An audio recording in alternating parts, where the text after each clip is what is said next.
menuntut ilmu dan mencari nafkah. Kadang yang disulitkan bagi penuntut ilmu itu dia menggabungkan antara dua hal. Dia menuntut ilmu syar'i, beramal, berdakwah, di sisi lain dia juga mencari nafkah. Dan yang paling terbaik seseorang menggabungkan dua hal. Dia menuntut ilmu, dia beribadah, dia berdakwah, di sisi lain dia juga takassub, mencari nafkah dan juga mencari ma'isyah, kehidupan. Dan itu dijelaskan oleh para ulama di dalam kitab-kitab mereka. Di sini disebutkan Imam Abu Hanifah rahimahullah, dia menjadi imam. Namun di sisi lain dia pedagang kain. Dia memiliki toko. Bahkan dia mengarang kitab dan risalah ketika menjaga tokonya. Nah di sini kata Az-Zarnuji rahimahullah bahwasannya anna tahsil al-ilmi wal fiqh yajtami' ma'al kasab.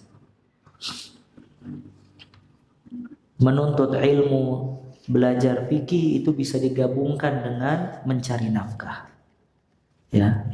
Dan juga Imam Ibn Abdul Bar rahimahullah dalam kitab Jami' Bayanil Ilmi wa Fadli, beliau memberikan satu bab judulnya Talibul Ilm wa Takassub. Penuntut ilmu dan mencari nafkah.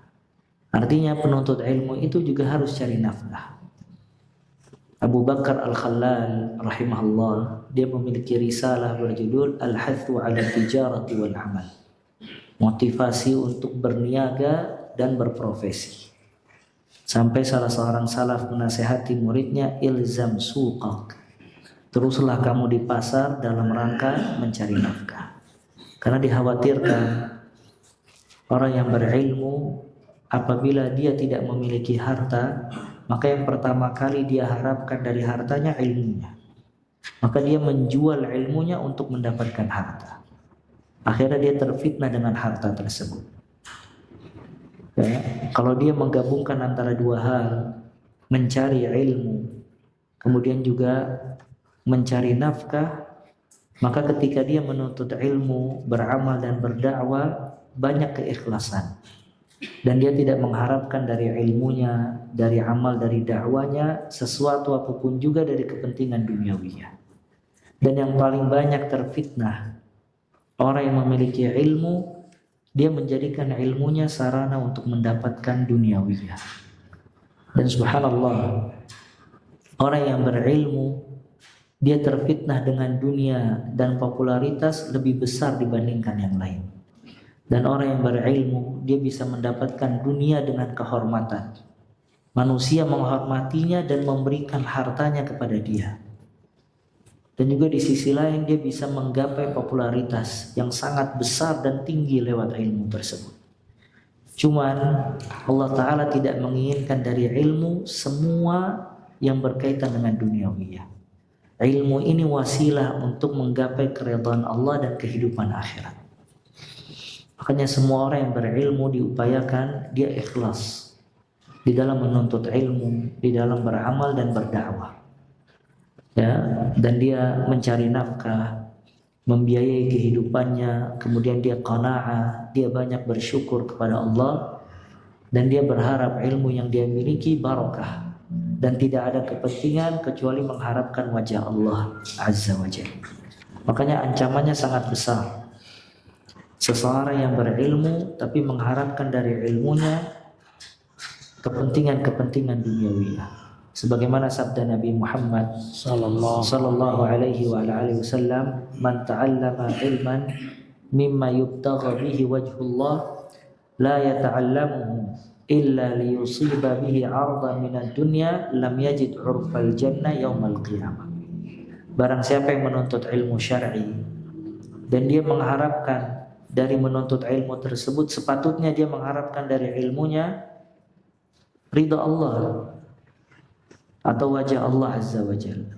Cuman dia tidak menuntut ilmu kecuali untuk kepentingan duniawiyah. Maka orang yang seperti ini lam yajid 'urfal jannah. Dia tidak akan mencium bau surga sama sekali. Kenapa? Karena ilmu ini sebab terbesar seseorang masuk surga. Cuman karena dia salah niat, akhirnya dihukum dengan tidak mencium bau surga. Ya. Dan Di zaman sekarang sebagian orang tua, ini juga pelajaran penting, ingin anaknya jadi ustadz bukan karena kebaikan dan keberkahan ilmu, tapi ingin anaknya jadi ustadz ya supaya bisa ngisi kajian, tampil di hadapan manusia, supaya bisa berbangga-bangga dengan ilmu dan titelnya. Kadang sebagian orang tua ingin anaknya memiliki popularitas dan seterusnya. Maka ini kesalahan di dalam tarbiyah. Mestinya dia mendidik anaknya belajar agama agar menjadi anak yang soleh, yang takut kepada Allah, yang memperhatikan kewajiban, meninggalkan larangan dan seterusnya. Kalau semisalnya memang dia berdakwah, maka diingatkan untuk ikhlas, ya, untuk benar-benar hati-hati dan seterusnya. Ya, cuma sebagian yang menuntut anaknya ketika belajar agama agar menjadi terkenal, dikenal, tersohor dan yang lainnya.